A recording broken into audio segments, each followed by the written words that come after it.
Hello everyone, I'm Yukiro and welcome back to my channel. I finally managed to get my avatar from reality working again for now, so I've decided to use it.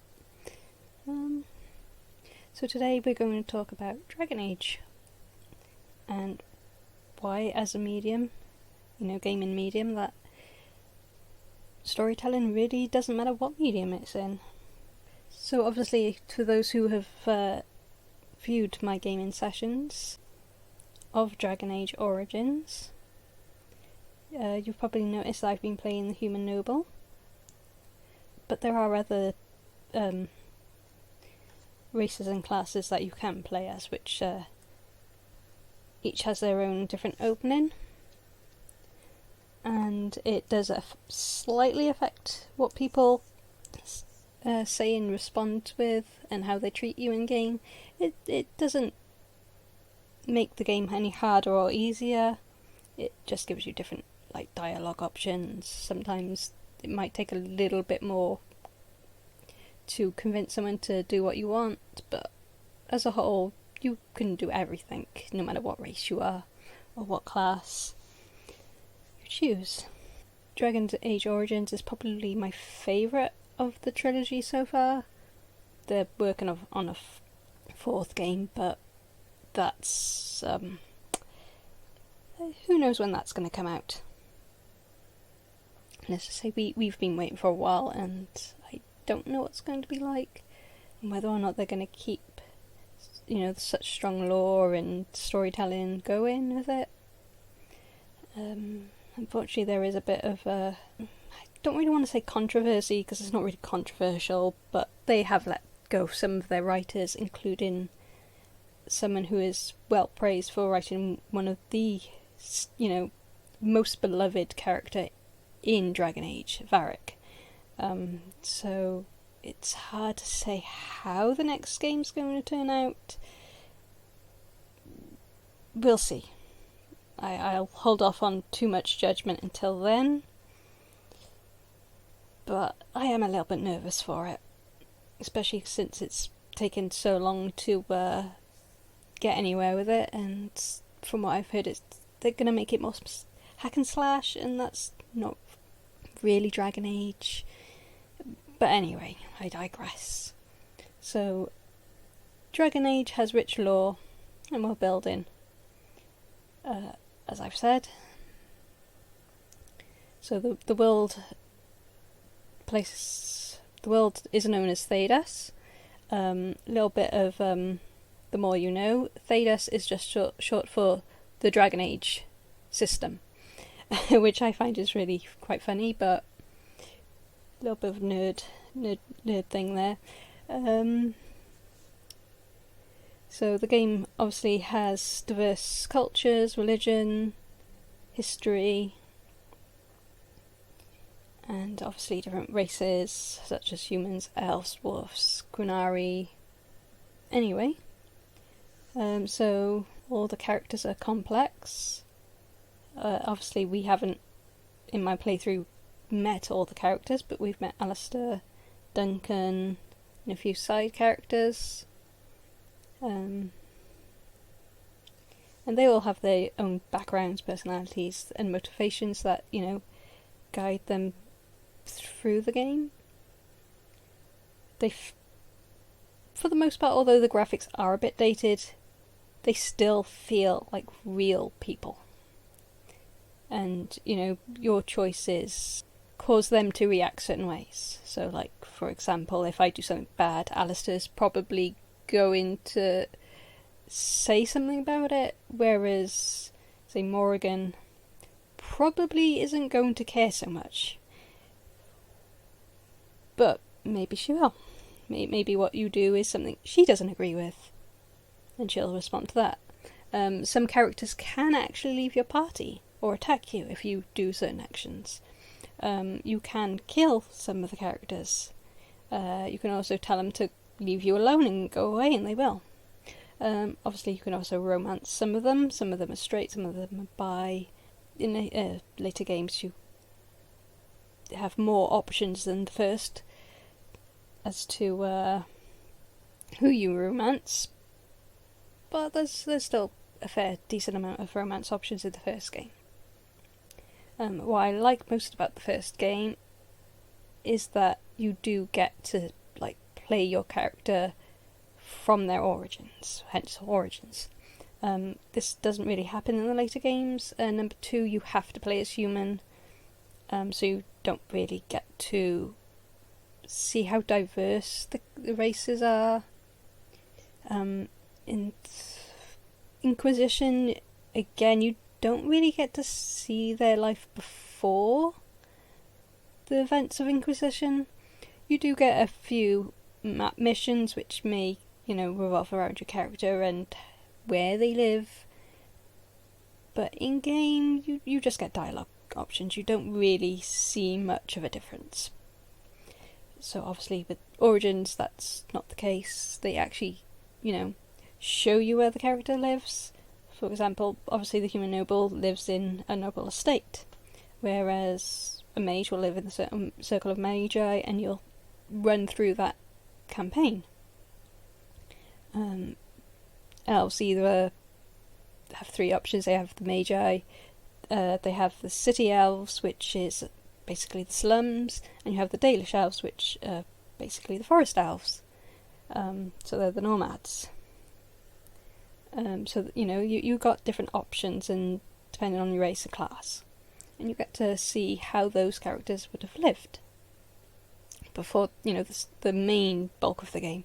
And that's, I think, what draws people to Dragon Age so much, because you've got that deep storytelling and lore and build up to your game.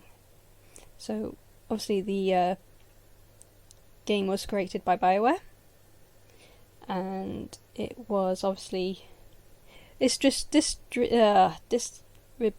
I can't speak. Sorry, my dyslexia. It's distributed by EA. I have a love-hate with relationship with EA, unfortunately, but it is what it is. So obviously, going on from your characters, you do have choices, and as I said before, there are consequences to those choices. Other games have done this somewhat. I think the nearest thing I can think of would be like Fallout and Skyrim, Bethesda games. Personally, although I do love Fallout and Skyrim, Dragon Age for me does storytelling better. Whereas Bethesda games, they're okay at storytelling, but the main focus is like the expansive worlds, like open world, more or less. And, there is some storytelling to it, but the lore is more contained to what you find in the game rather than the actual storytelling, if that makes sense. You sort of find a location, you find some like computers, and you look through the computers in the case of Skyrim. Not Skyrim, sorry. Fallout, I'm getting my games mixed up. So you still got the lore there, but it's not the same it's not the same as like the way Dragon Age does it. Whereas Dragon Age, you've still got your tomes and things that have the lore, and things that are not story driven, but the game itself is more story driven, and the bits of lore are just extra, and you can actually learn some of this lore by playing the game and not actually reading the tomes or information files. So in the later games, your choices don't affect as much, which is unfortunate. But in Dragon Age Origins, they do affect quite a bit. Like I said, you can have characters killed. They can attack you if they don't like your choices. You can get entire city at some point, kind of not wiped out, but it doesn't end up looking good. Obviously, if you do the Blood Mage run, you're going to have problems there. Obviously, if you do other runs, you might be able to, save everyone, quote unquote, everyone. But you get different endings, is basically what I'm saying, depending on what you do, It gives you that replayability. And you can always, play a different class, different race, and, get... You can come back to it over and over, and you still find something new. And it's just a whole lot of fun. I'll try to keep this as spoiler-free as I can. Okay, so another thing about the Dragon Age series is that nothing's black and white. Even if you choose the Blood Mage option, although you can sometimes, if you've got enough, say, charisma, for lack of a better word, you can convince your party members that it's a good thing. It's harder to convince one or two of them because of how religious they are, but there are ways around them leaving or attacking you over it. You can also, choose to take the thingy but still save people. There's no right or wrong answers to how you play the game. So, if you want to play completely evil, you can and still save Thedas. Well, more for Elden, but Thedas as a whole. But you can also play, completely good, or you can play somewhere in the neutral, and not really pick a side, as it were. So obviously the dialogue is another thing that brings this game its uniqueness. I've played a lot of fantasy games and RPGs in my life, and although the storytelling in all of the role-playing games I've played have been unique and interesting, they've also been quite linear. So Final Fantasy, especially the early ones, from 7, maybe even before that, although 7 was the first one I played, you didn't really get many dialogue options. You had thought one or two, but most of the time you had to do the storyline anyway. There was one or two areas where you might miss and might end up not doing, Yuffie's quests and, meeting her. But for the most part, the story is linear. It's got a point A, point B, point C. You can't really change the outcome of the story. Whereas Dragon Age Origins, you can change the story in little ways, I suppose, but as I said before, your actions cause something else to happen later on, whether it's a good thing or a bad thing. So you don't get that in more linear storytelling. Other games, as I said, like Bethesda games, do it to a point, especially New Vegas, I think, I want to say, and the one before that. But for me, there seems to be a lot more reason to create your character the way you create your character in Dragon Age Origins versus the other one where you there is consequences to your actions and you can do things differently. From the story standpoint, it doesn't really matter, and that's the difference for me. You can be in the Brotherhood or whatever, and at the end of the day, it doesn't really matter. Yes, okay, things might happen, but your character doesn't seem to reflect on it, if that makes sense. But anyway, there's also obviously side quests, which they don't seem too much of a chore with Dragon Age Origins. There are some which seem like, why am I doing this? It's so boring. But then you learn like more of the world or the people in it, and it just makes you feel immersed. Like, I can create a character and make them completely full of personality, and it just inspires you to like make your own characters, rather than just say, oh yeah, this is how I want to play this time and this is how I want to play next time. You actually have to think about how your character is going to react to certain things. Like, is my character religious? Does my character, accept that blood magic is just magic? Or do their religious beliefs condemn blood magic because of, the law of why blood magic is wrong and, the sin of man and all that lot? It just makes you really feel immersed. And, the world alive and breathing. So, everything's definitely complex in Dragon Age Origins. And if BioWare ever happens to watch this video, remaster it.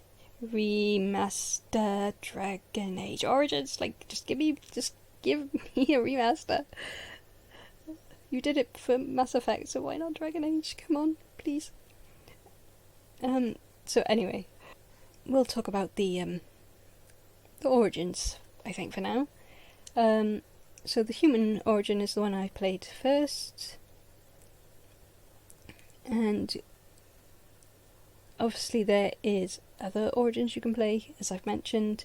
So you have human noble, you have human magi, you have the elves, which you can either have the Dalish, the city, or the magi, and you have dwarves, which is either common or noble. Now each story is different apart from the mage origin. No matter what race you choose, the only difference is whether you play male or female, and it's only a very minor difference, where Cullen has a crush on the female mage, but not on the male. Otherwise it does not matter which you choose, because the magi, although they are kind of like containing the people with magic, they don't see differences between elves and humans in there. So an elf can like be just as powerful and accepted as any human. But obviously that's not the case for the elves in the city, because they live in the slums. They are looked down upon. They still have some of their own culture, but for the most part they have forgotten so much, and they see the Dalish as more barbarians, even though that's not entirely true. Some clans might be, but some aren't. Then obviously, as going on from that, you do have the Dalish, which, as I said before, are nomads. They look for their old lore and culture, and they try to preserve it. A little bit of trivia is that most of the accents are Welsh, of which yours truly is Welsh, although my accent probably isn't as strong as if it was from the valleys. And they also have Irish, I believe, was the other accent they use. And I'm not sure how much Irish culture is in the Dalish, but they do use a lot of Welsh culture, which, if you're not from the UK, you might not realise. But obviously you got the Welsh names, but I think they do have some Irish names, like traditional Irish names, but I'm not Irish, so I couldn't point them out, unfortunately. But they are based on Welsh and Irish culture. So what I mean by that is the Dalish have lost their language, the Irish and the Welsh have lost most of their language, and has been a struggle to contain that language. You will find more people up in North Wales speak fluent Welsh, whereas people in the South Wales, unless they're from the North Wales, they might not speak fluent Welsh. Like for me, for example, I cannot speak fluent Welsh. I struggle with basic English because of my dyslexia, so it's me learning fluent Welsh is kind of out of the question simply because of how phlegmy some Welsh words are. I do know some like basic Welsh, like I know my numbers, I know some of my colours, and I know my like good morning, good afternoon, good evening, good night. But if you ask me to speak fluent, I'm just going to give you a smile and blank stare. Back in the day, we did sort of like live a very tribal culture. We had our own gods. I don't think anybody worships them now, but they are still known and remembered. We'd had our own gods, which again, the Dalish have their own deities. So that's another, connection. And obviously the fact that the English pretty much tried to wipe out our culture, our heritage, our language, that all coincides with the humans in Dragon Age doing the same to the elves. And again, I'm pretty sure that's what happened in Ireland as well. I know there's a lot more to it than that, but this isn't a history lesson, so I'll leave it to actual Irish people to speak more about their struggles and everything else. I'm just pointing out the similarities between the Dalish elves and our culture. Obviously the language itself is heavily based on Welsh and Irish, but it isn't obviously directly those languages. You'll just may notice like similarities in words or the odd thing. There's a few other things, but this isn't a deep dive into Dalish lore and stuff, so I'll end it there.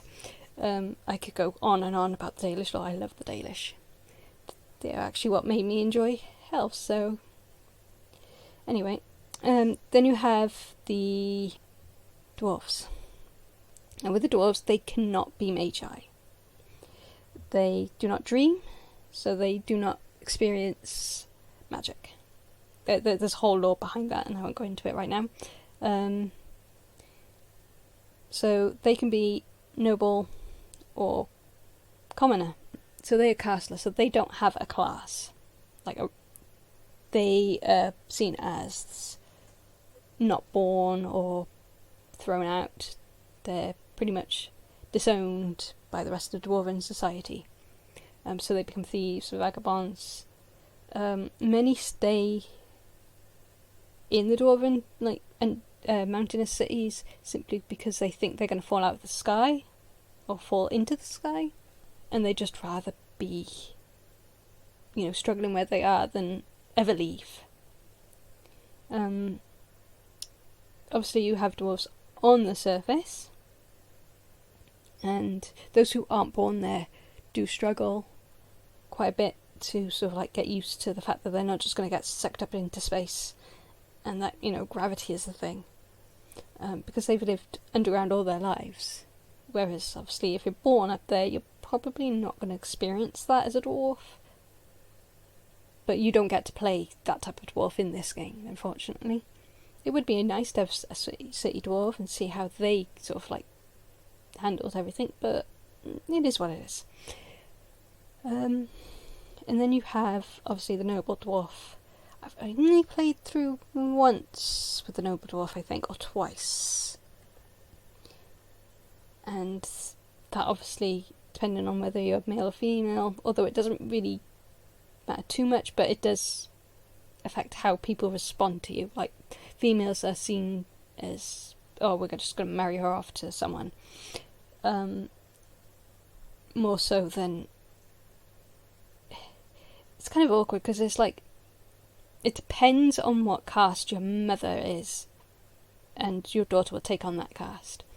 So if your mother was not from Paragon family, then you're not going to have that Paragon title or noble title, whereas the same goes for the father, really. If your father doesn't have a good caste, the son does not have a good caste.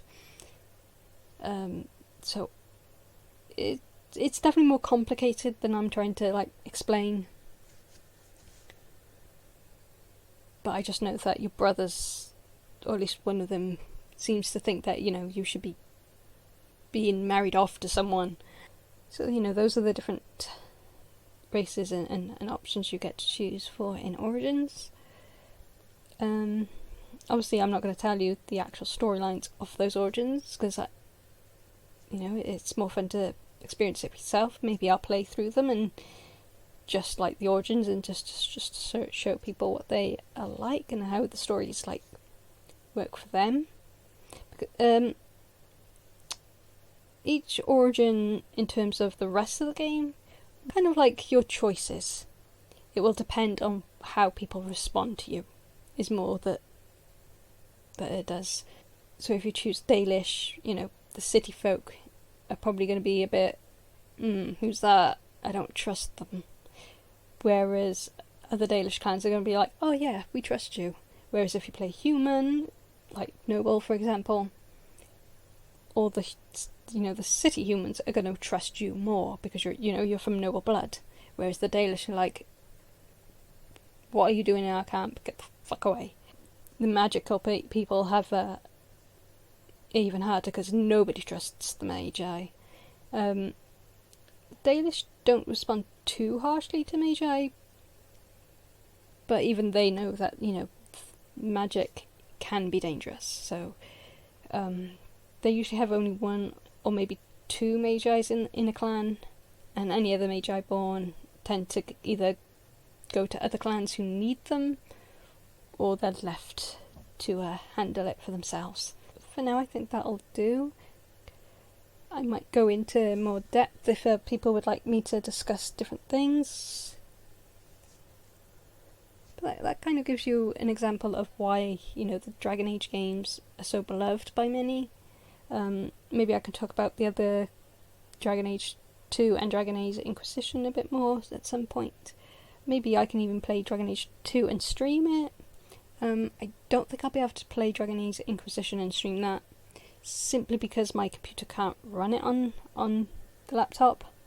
This is a very old laptop, so it struggles with performance, so it'd be like a very laggy thing. I do have it on the PlayStation 4, but I've just cancelled my subscription, so I don't think I'd be able to stream it on there, even if I somehow managed to figure out how to set that up.